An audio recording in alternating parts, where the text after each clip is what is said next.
Assalamualaikum warahmatullahi wabarakatuh. Perkenalkan, nama saya Dinda Juniatullah dari program studi Informatika kelas Informatika B dengan NIM 251011037.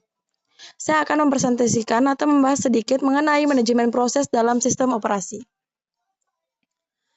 Manajemen proses adalah fungsi penting dalam operasi untuk mengatur aktivitas proses yang berjalan di komputer. Tujuannya agar proses berjalan efisien dan tidak saling mengganggu.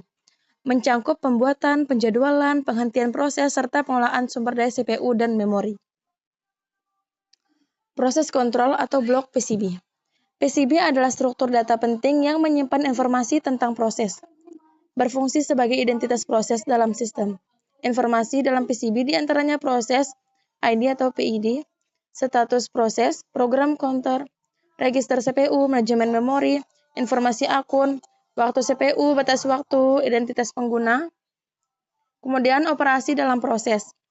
Pembuatan proses saat sistem membuat proses baru. Penghentian proses, proses selesai atau terjadi kesalahan. Penundaan dan lanjutan proses. Proses dihentikan sementara atau suspend dan dilanjutkan atau resume. Komunikasi antar proses atau APC. Proses bertukar data melalui shared memory. Kemudian jenis-jenis penjadwalan. Tujuan yaitu mengatur urutan eksekusi proses agar CPU digunakan dengan efisien. Adapun jangka panjang menentukan proses mana yang dimasukkan ke antrian siap. Jangka menengah menentukan proses mana yang perlu ditunda sementara, kemudian jangka pendek menentukan proses mana yang dijalankan berikutnya oleh CPU.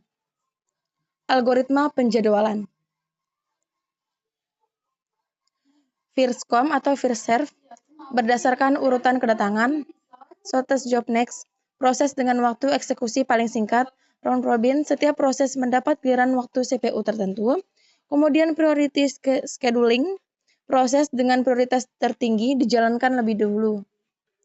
Kemudian multithreading. Satu proses memiliki beberapa thread yang berjalan bersamaan. Efisien. Penggunaan sumber daya lebih hemat. Responsif. Satu thread tetap berjalan saat yang lain menunggu.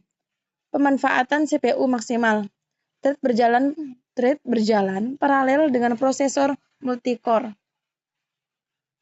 Kemudian kesimpulan dari presentasi saya yang saya dapat adalah manajemen proses memastikan proses berjalan efisien dan adil.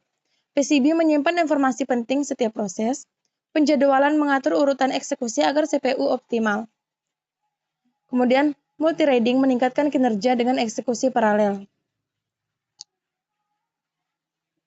Sekian dari presentasi saya. Apabila ada salah kata, mohon dimaafkan. Wabillahi taufiq wal hidayah. Wassalamualaikum warahmatullahi wabarakatuh.